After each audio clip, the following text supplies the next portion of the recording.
जिसके भरोसे दोनों प्रिंस बड़े डिंगे मार रहे थे। दुनिया भर के लोगों से ये कह रहे थे कि दुनिया में आपको कहीं सुरक्षा मिले या ना मिले, दुनिया में आपको कहीं सुकून मिले या ना मिले, लेकिन हमारे यहाँ आपको सुख और सुरक्षा जरूर मिलेगी, इसकी हम गारंटी देते हैं। क्योंकि फिलहाल दुनिया में अरब वर्ल्ड ही एक ऐसी जगह है जहाँ आप अच्छा बिजनेस ग्रो कर सकते हैं, शेयर मार्केट में पैसा डाल के बहुत पैसा कमा सकते हैं, चैन से घूम फिर सकते हैं और एक अच्छी लग्जरियस लाइफ जी सकते हैं। यहाँ आपको किसी भी बात का डर नहीं, ना किसी के हमले का, ना ही किसी प्रदूषित वातावरण का। हमारा अरब वर्ल्ड किसी स्वर्ग से कम नहीं, तो बेझिझक हमारे स्वर्ग में रहने आइए। अब देखिए दोस्तों, प्रिंस की ये बातें तब तक तो एकदम ठीक लग रही थी जब तक ईरान युद्ध शुरू नहीं हुआ था और ईरान ने इन पर मिसाइल्स दागनी शुरू नहीं की थी। लेकिन अब आप ही बताना कि वर्तमान स्थिति को देखते हुए आप प्रिंस की बातों से कितने सहमत है कि अरब वर्ल्ड स्वर्ग से कम नहीं। बल्कि रिपोर्ट्स को देखें तो बताया जा रहा है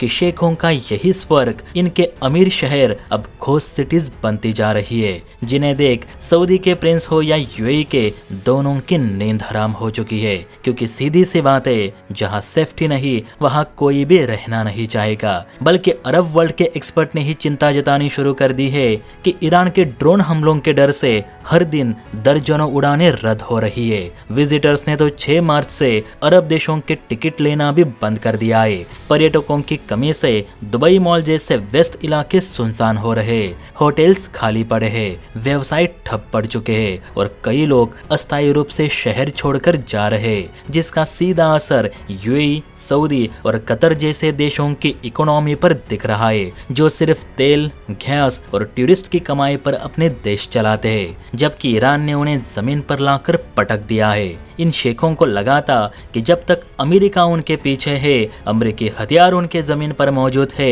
एक परिंदा भी उनके यहाँ उनकी इजाजत के बिना पर नहीं मारेगा।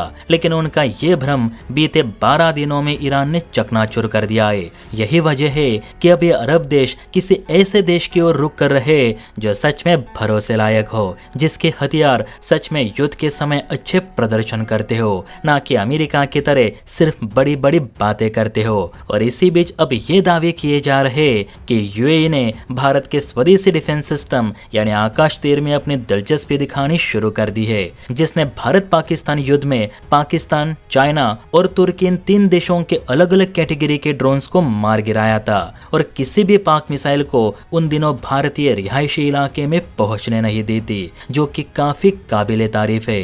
क्योंकि यहाँ देखे तो अमेरिका के थाड, पैट्रियट और नेसमस जैसे डिफेंस सिस्टम, जिनकी कीमत मिलियंस डॉलर में है, जो पूरे अरब वर्ल्ड में तैनात है, इसके बावजूद ये ईरानी हमलों को रोक नहीं पाए और अभी भी ईरान इन अरब देशों पे मिसाइलों की बारिशें करवा रहा है, इनके एक एक प्लांट को निशाना बना रहा है, जिसे अगर रोका नहीं गया तो ये सारे अरब देश 90s में जैसे गरीब थे फिर से उसी युग में पहुंच जाएंगे। और यही बात शेखों को डरा रही है, तभी तो वो अब भरोसेमंद हथियारों की ओर रुख कर रहे, जो कि है भारतीय हथियार। वैसे भारत ने पहले भी यूएई को आकाश मिसाइल की ऑफर की थी, लेकिन तब उन्होंने अमेरिकी हथियारों को बेस्ट बताया था। लेकिन अब उन्हीं अमेरिकी हथियारों को लेकर ये पछता रहे और अब जब गलती का एहसास हुआ तो ये धीरे धीरे भारतीय हथियारों की ओर रुख करने लगे हैं।